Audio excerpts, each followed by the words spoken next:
may not have heard about my book series that I'm writing right now. And you may or may not know that I am not in fact an adult.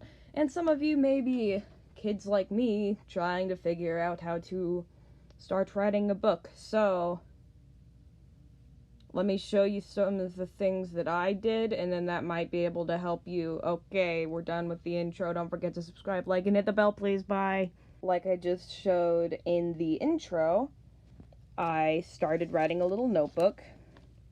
As you can see, the book is called Lost in the Lake, book 1 of the Finding Shelter series, because, of course, this story can't be contained into one book. I already have a second book planned, but only after a lot of planning. So, let me show you some of what's inside, I guess. We have basic personalities for the main characters, which these names changed a lot. Yeah.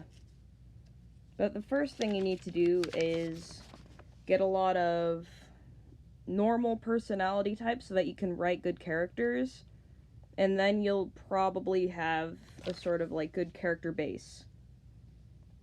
And another thing is, you're probably going to change your book a lot, so don't expect to go with a single name or basically anything. Anything can happen. Most of what I write isn't actually planned out. I just decide what's gonna happen, and then I put it down, and then it's good. I've pretty much just making up a whole story for the past 6-7 months, and I have almost 2,200 words. And sometimes I don't know how time flies so fast. But it's really easy once you get the hang of it. You just let your words flow. Next thing I want to talk about is this. No, not a drawing I made in 4th grade. Yeah, it was 4th grade because that's when I figured out about Shelter 2. Anyways, I'm not talking about this photo here that I drew in 4th grade. I'm much better at drawing now, I promise. Okay, we're getting off track. But anyways, what I'm trying to say is, the next thing that you should do is you should try to base some stuff that you're writing after stuff that already exists, because a lot of things have already done. A lot of people have already done stuff like that, and there is no shame in putting in a little bit of something else. Get out of here. Like, this book takes place in the Shelter 2 universe. Somewhere around like that, I guess. It does reference the original Ina and her cubs one time. But that's basically it, and I've managed to turn my story into a whole new original one where the Lonesome Fog takes control of the whole world, and we basically have to save it, and I've gotten 135 pages out of it so far. Good. Yes. The next thing that you need to do is discover a setting, which probably should be done before you set up characters, because they have to be able to either adapt to that setting, feel neutral about the setting, or feel something else about the setting, but they kind of have to be related to the setting. So I'd set up a setting first. Now, if you don't know what a setting is, then a setting is basically where the story takes place.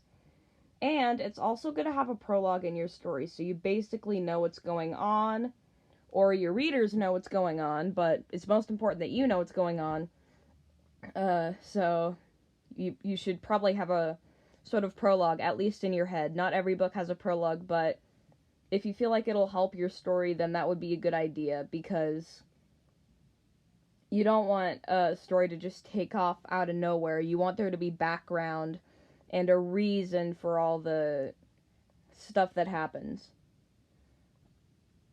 Like, the reason that... Well, no, I'm not gonna say, because there's spoilers if this book ever gets published. Okay, time to move on to the next thing. You need to decide what format the book is going to be in. It's very blurred out and unfocused right now, but I guess you get the point. I'm just gonna point it at this computer screen until stuff gets better. Okay. Next you need a little book format. Let's go over here. Yeah. My book is a chapter book, as you may or may not know. It is a chapter book. But yeah, another thing is you need to decide like what format your book is going to be in, like the format of paragraphs and the Kincaid reading level, which is around like what grade should be able to read your book from what I know. My book is at about 89 point something Kincaid reading level. So, yeah. But just decide your format and whether or not you want illustrations. That's basically it. If you would really like more teasers on this book because you are for real interested, I can read you a description of the book and help you decide. But I'm not too sure. So, you might just have to wait. But find a way to tell me if you want to hear or see the book that I've been writing. Okay, bye.